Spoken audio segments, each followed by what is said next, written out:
Bonjour à toutes et à tous, bienvenue dans Libre Ensemble, votre rendez-vous de la laïcité. C'est la première action en justice en Belgique contre un géant des énergies fossiles. Il y a un an, Hugues Fallis, agriculteur, a assigné Total Energy en justice pour sa responsabilité dans le dérèglement climatique. Soutenu par 3 ONG, il veut démontrer que Total Energy contribue au dérèglement climatique et que ce dérèglement entraîne des pertes importantes dans son exploitation, mais qu'elle entraîne aussi un surcroît de travail et un stress permanent. Alors que les avocats sont en train de s'échanger leurs conclusions, on va faire le point sur cette affaire hors norme dans notre émission aujourd'hui et sur les enjeux qu'elle soutient avec nos 3 invités. Alors déjà, bonjour à tous les 3 et merci d'avoir accepté notre invitation.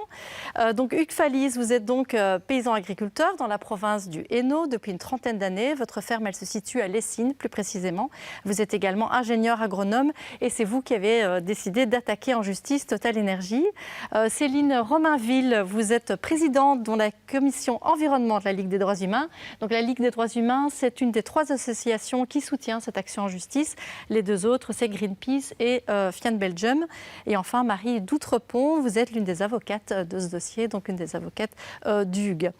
Alors, pour entrer concrètement dans le sujet, je vous propose de voir Hugues dans sa ferme, dans son élément, à Lessines. C'est un petit extrait d'une séquence qui a été réalisée dans le cadre d'un crowdfunding que vous avez lancé. On regarde ça.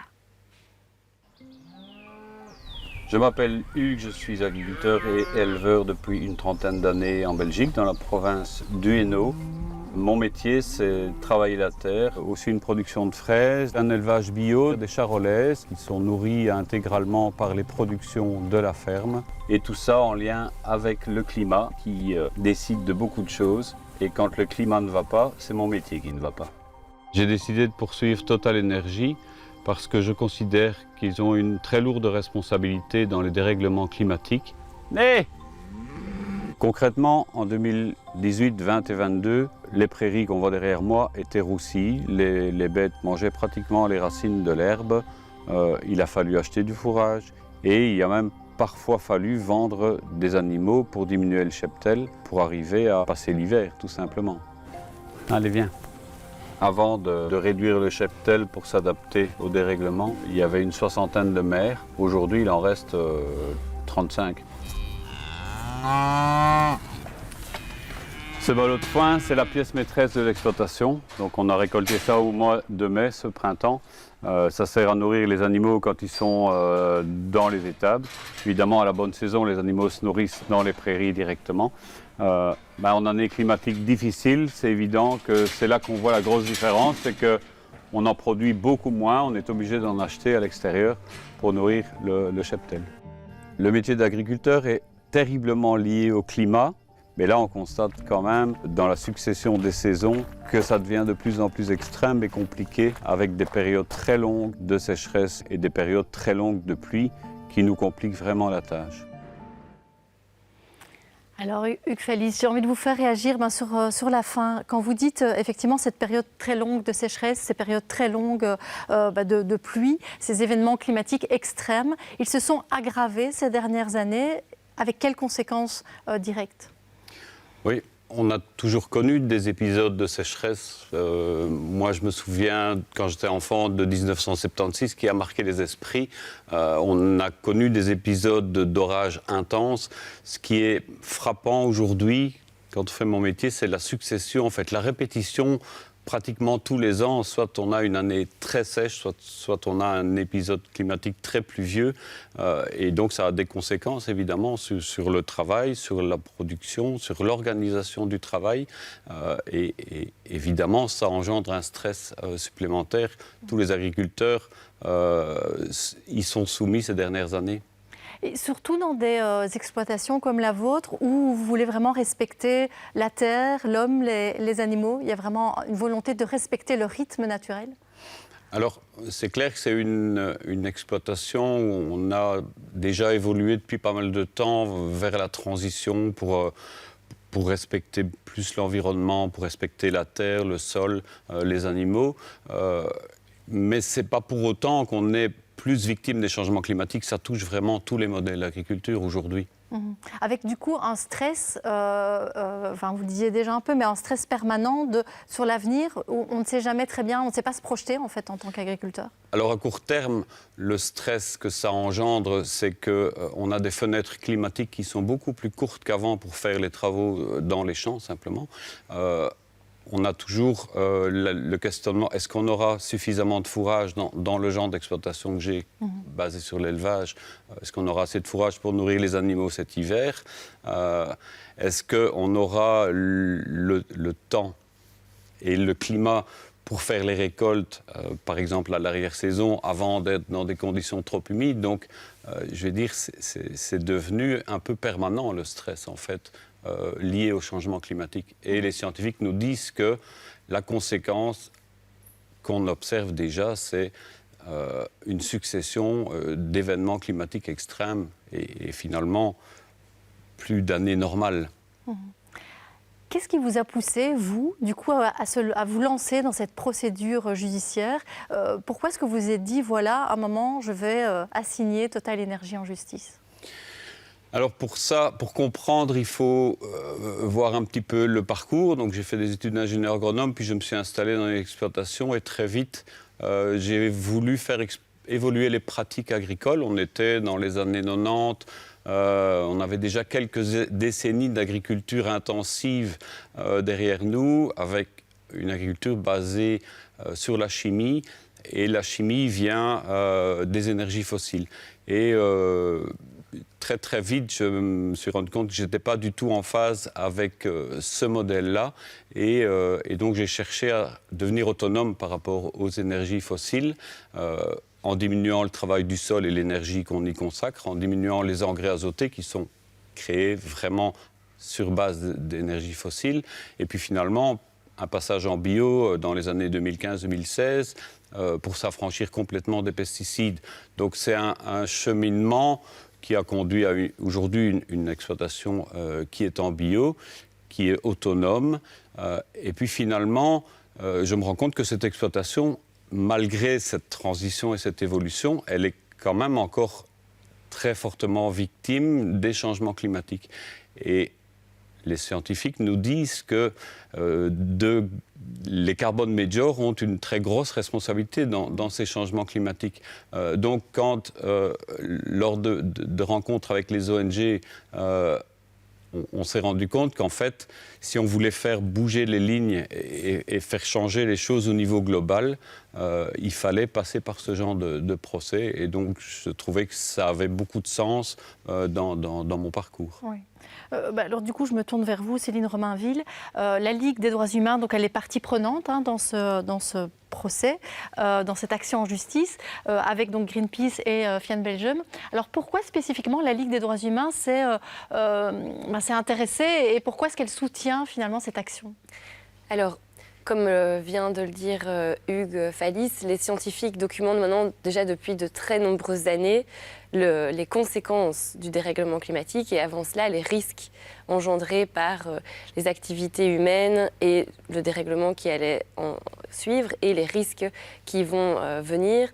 Et les ONG, les associations qui ont historiquement dans leur objet social, dans leurs activités au quotidien, la protection des droits humains, prennent ces rapports scientifiques au sérieux et constatent simplement que le dérèglement climatique représente désormais une grave menace, une menace existentielle pour les droits humains que des ONG comme la Ligue et d'autres, Amnesty, etc., défendent au quotidien. C'est pour cette raison que la Ligue des droits humains a décidé vraiment de s'engager sur le terrain de la défense des droits humains liés à la question climatique. Et c'est pour cette raison que nous avons décidé, que la Ligue a décidé de soutenir l'action portée par Hugues, parce qu'il nous apparaît effectivement qu'il importe maintenant d'activer tous les leviers pour qu'une transition soit réalisée et pour que les droits humains soient protégés. Oui, particulièrement le droit à la vie, le droit à une alimentation de qualité, par exemple, le droit au respect de l'environnement. Tout à fait. Donc on vient de parler, le dérèglement climatique a deux grandes conséquences, des événements météorologiques extrêmes Ça a été le cas, par exemple, des inondations, qui ont bien sûr affecté le droit à la vie de certaines personnes, mais aussi le droit à la propriété, le droit à la vie familiale, on s'en souvient tous. Et puis, il y a aussi des événements, ce qu'on appelle à évolution lente, la montée des eaux, l'érosion des sols, les évolutions lentes dans la dégradation de l'environnement. Et ça aussi, ces phénomènes-là aussi, ils affectent et ils vont affecter très sévèrement les droits humains de toutes et tous ici en Belgique. Et c'est pour cette raison, à partir de la meilleure science disponible, que la Ligue des droits humains estime qu'il est grand temps de faire en sorte que tous les acteurs dans la société soient réellement des acteurs de la transition. Et l'objectif aussi, c'est vraiment d'éviter que certains acteurs, notamment des entités privées, ne fassent obstacle à la réalisation d'objectifs qui ont été fixés par les États et l'objectif étant de rester à 1,5 degré de réchauffement. Alors du coup, on parlait des entreprises. Alors pourquoi s'attaquer particulièrement à Total Energy je ne sais pas, Céline ou Marie? Mais donc vraiment l'idée, c'est de se dire, parmi les entreprises qui ont le plus contribué au dérèglement climatique actuel, parce qu'elles ont massivement émis et parce qu'elles ont également contribué à ralentir l'action climatique des États, notamment en participant d'une manière ou d'une autre, selon les sources qu'on a pu consulter, notamment des travaux des historiens, à ce qu'on a pu appeler la fabrique du doute, on a considéré qu'il faisait sens de se tourner vers ces entreprises et simplement de leur demander de respecter les principes juridiques en vigueur, qui sont ceux de la responsabilité civile et le respect des droits humains de manière générale. Donc l'idée, c'est vraiment de se dire ces acteurs ne peuvent pas être des obstacles à la transition. On doit faire en sorte qu'ils soient des acteurs de cette transition et, au besoin, passer par le juge pour arriver à cet objectif. Oui, et puis c'est aussi Total Energy, le premier raffineur, distributeur en Belgique. Donc ça avait aussi du sens de de s'attaquer à lui, Marie d'Outrepont. Oui, tout à fait. Et puis, s'attaquer à des carbon majors, donc des majeurs de l'énergie, des entreprises qui sont occupées à raffiner, produire, transporter de l'énergie fossile. En fait, on s'est rendu compte que ce sont elles qui sont en grande partie responsables du dérèglement climatique, parfois même plus que certains États, et que tant qu'on ne parviendra pas à contraindre aussi ces entreprises de passer réellement à une transition énergétique, on n'arrivera pas à respecter les objectifs de l'accord de Paris. Oui, et symboliquement, Total Energy, en effet, en sa qualité de premier distributeur et raffineur en Belgique, ça avait du sens. Oui, on pense que... donc Total Energy, c'est une des 21 entreprises actives dans les énergies fossiles et qui sont responsables de plus d'un tiers des émissions de gaz à effet de serre. Donc là, on est vraiment sur... Oui, c'est ça.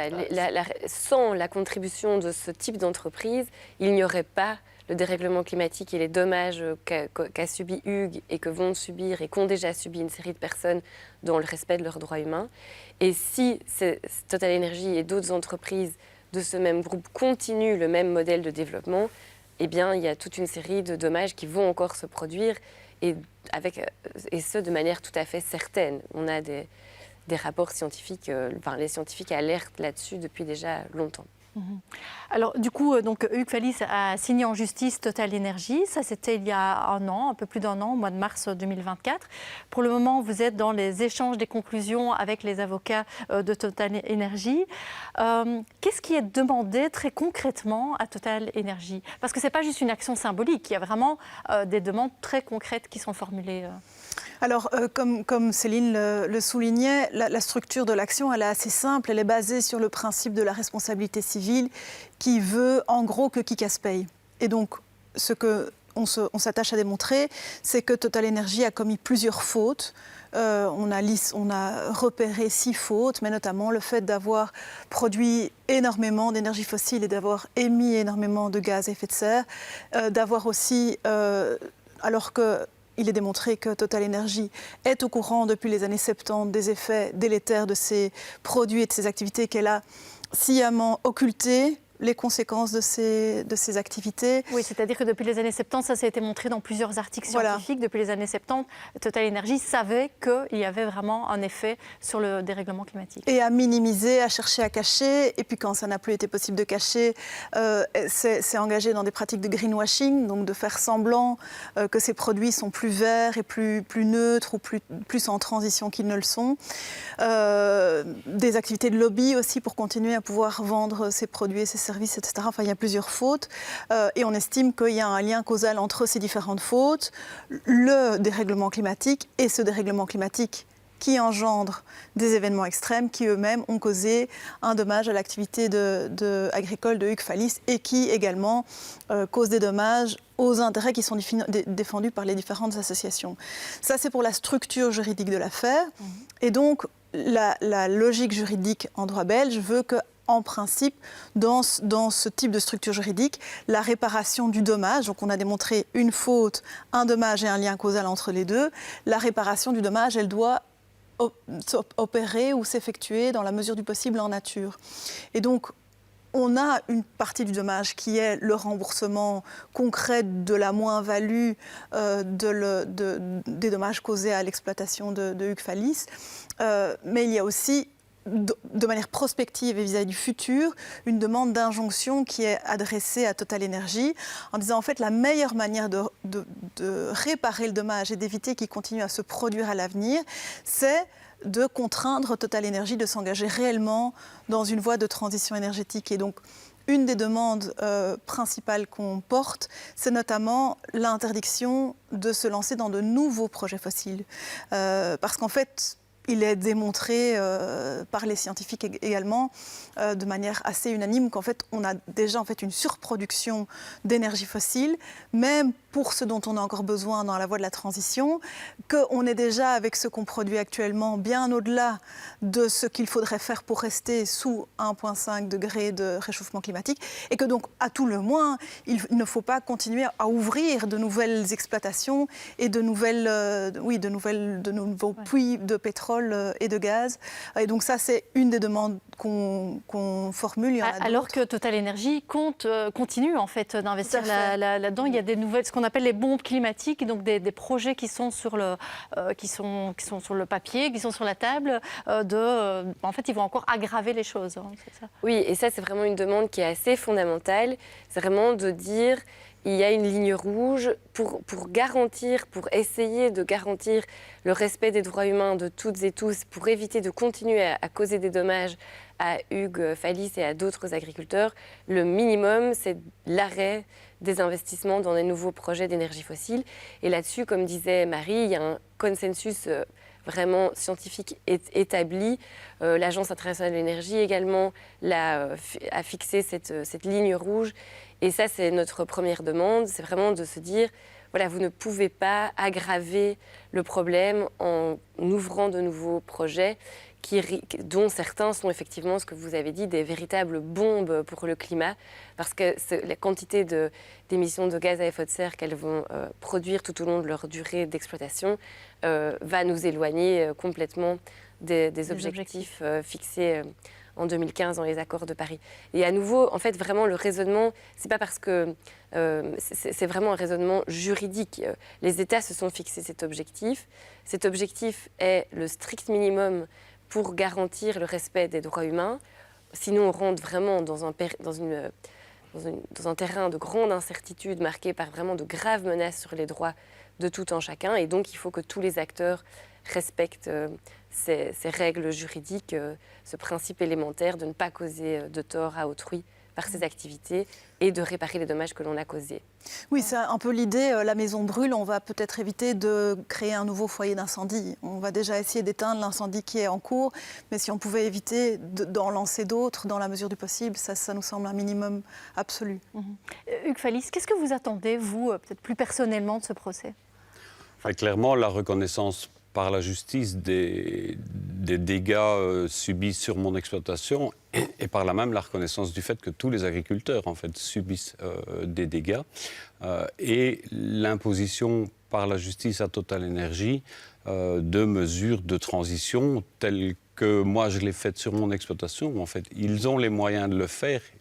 Ils ont les ressources financières beaucoup plus que n'importe quel groupe humain pour faire cette transition et pour réorienter leur business, non pas vers la prospection de nouvelles sources d'hydrocarbures, mais vers des énergies renouvelables. Et ça profitera à mon exploitation et à celle de tous mes collègues. Céline Romainville, passer par la justice pour s'attaquer comme ça à des multinationales ou à des États aussi. Hein. Il y a plus de 2000 affaires aujourd'hui qui sont ouvertes, donc de citoyens, d'associations qui attaquent en justice des géants, des multinationales, des énergies fossiles ou des États. C'est finalement une manière de faire respecter justement ces accords. Tout à fait. Et donc, le juge, le pouvoir judiciaire, c'est le pouvoir qui a comme mission de faire respecter les droits humains, les droits subjectifs. Dans la Constitution belge, c'est le pouvoir judiciaire qui a la mission de trancher les contestations sur les droits subjectifs, d'assurer la protection effective de ces droits. Et donc, c'est naturellement vers cet acteur que les ONG et que Hugues s'est tourné pour réclamer le respect des droits humains de tout un chacun, sur base des règles de responsabilité civile, comme Marie l'a rappelé, et le respect des droits subjectifs de Hugues et de la réparation des dommages qui ont été causés à son exploitation. Donc c'est pour ça qu'on se tourne vers le juge, pour simplement qu'il assume sa fonction de faire respecter le droit. Oui, avec des décisions qui sont un peu, qui vont dans les deux sens, j'ai envie de dire, parce que par exemple aux Pays-Bas, il y a eu l'affaire Shell, donc il y a des citoyens néerlandais qui ont saisi la justice et contre Shell, il y a eu une décision favorable dans un premier temps en 2021 qui a été cassée, annulée en 2024. Donc on voit que ça reste compliqué quand même d'attaquer des multinationales pour ces raisons-là. Oui, après l'arrêt de la Cour d'appel dans l'affaire Shell, elle est plus nuancée que ça. Il y a eu un rétropédalage en partie par rapport à la décision de première instance, mais il y a quand même des tas de choses intéressantes que dit cette décision de la Cour d'appel, notamment qu'il y a une responsabilité, et ça c'est un petit peu technique, mais c'est une responsabilité des entreprises du fait de leur scope 3. Donc, le fait que les entreprises sont aussi responsables des émissions qui sont produites par les équipements qui utilisent leurs produits. Et que donc, en fait, il faut aussi comptabiliser dans le comptage des émissions de gaz à effet de serre dont elles sont responsables aussi le fait que vous utilisez une voiture à moteur à combustion et que ça va émettre, etc. Donc, il y a quand même des choses intéressantes qui ressortent de cet arrêt. Notre intention, c'est évidemment de s'en inspirer, d'en tirer les enseignements et de pouvoir ajuster par rapport à ce que le juge a pu considérer aux Pays-Bas. Oui, parce que c'est vrai que peut-être l'argument de Total Énergie et d'autres, c'est de dire en fait, on n'est pas responsable non plus de ce que les citoyens font de ces énergies fossiles que nous, on leur met à disposition. C'est ça un peu l'argument. Oui, c'est l'argument par rapport à ce fameux scope 3 dont Marie vient de parler. Mais évidemment, c'est un argument qui nous paraît assez éloigné des idées portées par la responsabilité civile. On est responsable de son activité, des actes que l'on pose. Et donc, on ne peut pas simplement faire semblant de ne pas voir l'usage qui est fait d'un produit que l'on met sur le marché, d'où l'idée. Et alors, par rapport à toutes ces affaires que vous avez mentionnées, ce qu'il y a d'important de voir aussi, c'est que ce qui peut être vu comme des petits pas au plan local et national, de clarification de la responsabilité de certains acteurs, aboutit parfois à des affaires, à des jugements qui ont une portée plus générale. Et c'est le cas de l'affaire qui a été de la décision qui a été rendue par la Grande Chambre de la Cour européenne des droits de l'homme l'année dernière, qui clarifie la responsabilité ici des États en matière climatique, mais qui a été rendue parce que justement beaucoup d'affaires ont été portées au niveau national. Donc il y a aussi cet effet de dialogue entre l'échelon plus local et puis des juridictions qui sont au niveau européen ou international. Alors, le nerf de la guerre, quand on va en justice, c'est aussi le financement. J'imagine que Hugues Fallis, c'est des procédures qui coûtent cher.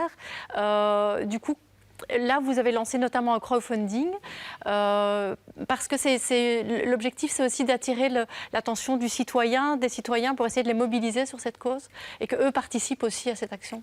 Oui. Ouais. C'est Hugues, clair pour commencer, que je n'ai pas les moyens de défense de Total Energy. Et donc, il faut trouver du soutien financier pour conduire cette affaire, pour rémunérer tous les gens qui travaillent dessus, même si beaucoup de gens travaillent bénévolement, mais il faut quand même des moyens. Et donc, c'est pour ça qu'on a fait avec les 3 ONG un crowdfunding. Oui, peut-être juste un mot là-dessus aussi sur le crowdfunding. Oui, mais voilà, oui, effectivement, responsabiliser ce genre d'acteurs, ces géants des énergies fossiles, ben oui, ça nécessite beaucoup de ressources. Et donc, effectivement, alors il y a des ressources qui sont mises sur la table en temps, énormément de bénévoles, énormément qui travaillent sur cette affaire, qui fournissent bénévolement de l'expertise. Mais il y a aussi des nécessités quand même de rémunérer un peu nos avocates. Et donc, on a lancé ce crowdfunding qui est sur notre site internet, farmercase.be. Oui, donc le site qui va apparaître normalement en bas de l'écran. Et donc là, vous pouvez trouver toutes les informations sur l'affaire, tous les détails et aussi donc, le lien vers le crowdfunding. Exactement. Et aussi le lien vers les différentes manières de nous soutenir. Ça peut être aussi, si on est un jeune étudiant, par exemple, un peu fauché, ça peut être aussi simplement de relayer des informations, d'en parler autour de vous et aussi simplement de susciter la discussion sur les questions qui sont portées par l'affaire, le Farmer Case. Donc voilà, le crowdfunding qui est évidemment très important parce que comme vous avez dit, l'argent reste le nerf de la guerre. Et puis le soutien plus actif dans les discussions, le relais. Et Marie d'Outrepont, du coup, les prochaines échéances, c'est quoi dans cette affaire? On sait que la justice, souvent, ça prend du temps, mais là, il y a quand même des échéances au mois de novembre. On avance assez vite, en fait, dans cette affaire, puisqu'on a introduit la citation il y a à peu près 1 an. Donc, nous devons déposer des conclusions fin juin. Total Energy peut y répondre une dernière fois pour le mois de septembre. Et puis, on plaide devant le tribunal de l'entreprise de Tournai les 19 et 26 novembre de cette année. D'accord, oui. Donc, du coup, avec une décision qui pourrait être rendue début 2026, si tout va bien? C'est ça. Le Code judiciaire prévoit qu'une décision est en principe rendue dans le mois. Maintenant, je comprendrais tout à fait que le ou la juge considère qu'il a besoin d'un peu plus de temps et que ça mette un peu plus qu'1 mois pour rendre une décision dans un dossier de cette ampleur. Mais j'espère que début 2026, on devrait avoir une première décision, si tout va bien. Juste une dernière question à vous, Hugues, en quelques secondes. Mais est-ce que vous sentez un soutien justement des autres agriculteurs, de la population, des citoyens, depuis que vous avez introduit cette action? Alors, il ne faut pas se mentir, tout le monde ne comprend pas l'affaire et c'est notamment pour ça qu'on est très heureux de pouvoir faire ce genre d'émission pour informer. Il y a des gens qui sont très, très soutenants et qui trouvent ça magnifique parce que on donne de notre personne en fait pour les générations futures et donc c'est très important de continuer à expliquer notre motivation. Oui, disponible tous les tenants et les aboutissants. Merci en tout cas d'être venu justement expliquer cette affaire. Je renvoie vraiment vers le site internet où il y a plein d'infos si vous voulez aller plus loin. Et merci à vous de nous avoir suivis et une belle journée à tous.